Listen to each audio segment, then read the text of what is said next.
Assalamualaikum warahmatullahi wabarakatuh. Selamat datang kembali di channel Lentera Hikmah.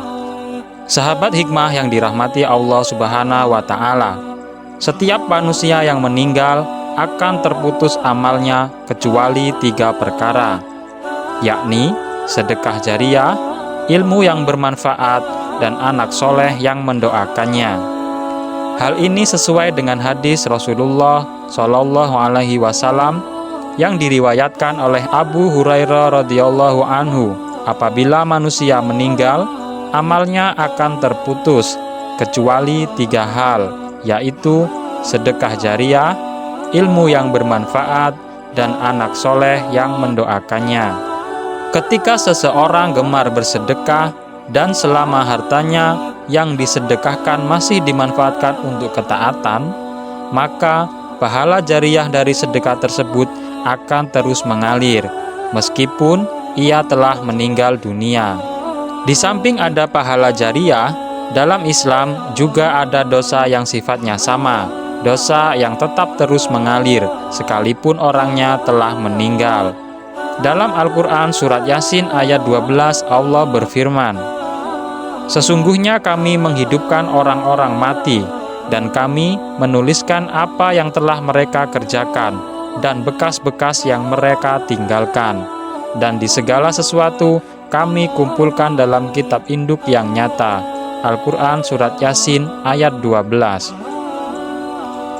Orang yang melakukan amal baik, Allah akan mencatat sebagai amal baik. Begitupun sebaliknya, orang yang melakukan amal buruk atau perbuatan maksiat, dia akan mendapatkan dosa dari perbuatan yang dia lakukan dan dosa dari dampak buruk yang ditimbulkan dari kejahatan yang dikerjakannya.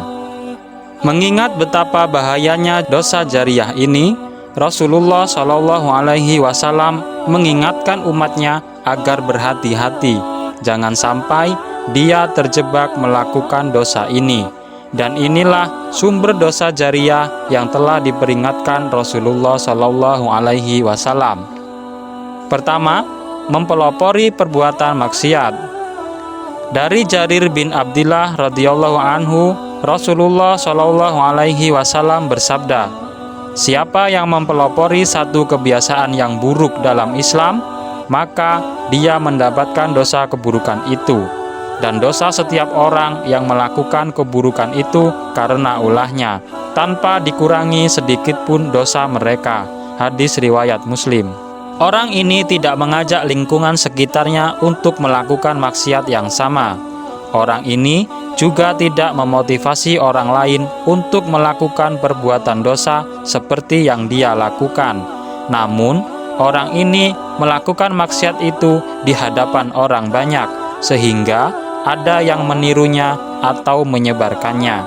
Sebagai contoh, para wanita yang membuka aurat di tempat umum atau memposting di media sosial sehingga memancing lawan jenis untuk menikmatinya, maka dia mendapatkan dosa membuka aurat dan dosa setiap pandangan mata lelaki yang menikmatinya, meskipun dia tidak mengajak para lelaki untuk memandanginya. Kedua, mengajak melakukan kesesatan dan kemaksiatan. Orang seperti ini mengajak masyarakat untuk berbuat maksiat, meskipun bisa jadi dia sendiri tidak melakukan maksiat itu. Dalam Al-Quran surat An-Nahl ayat 25 Allah berfirman, "Mereka akan memikul dosa-dosanya dengan penuh pada hari kiamat, dan berikut orang-orang yang mereka sesatkan yang tidak mengetahui sedikit pun bahwa mereka disesatkan." Dari ayat di atas dijelaskan bahwa bagi orang-orang yang mengajak kemaksiatan, menyebarkan pemikiran menyimpang, menyemarakan kesyirikan sepanjang masih ada manusia yang mengikuti mereka, selama itu pula orang ini turut mendapatkan limpahan dosa. Sekalipun dia sudah dikubur tanah, merekalah para pemilik dosa jariah. Demikianlah sumber dosa jariah yang telah diperingatkan oleh Rasulullah Shallallahu Alaihi Wasallam. Semoga Allah memudahkan kita untuk melakukan amal jariah dan menjauhkan diri kita dari dosa jariah. Amin amin ya robbal alamin. Terima kasih atas perhatiannya. Jangan lupa dukung channel ini dengan cara like, subscribe, dan share video ini jika bermanfaat. Wassalamualaikum warahmatullahi wabarakatuh.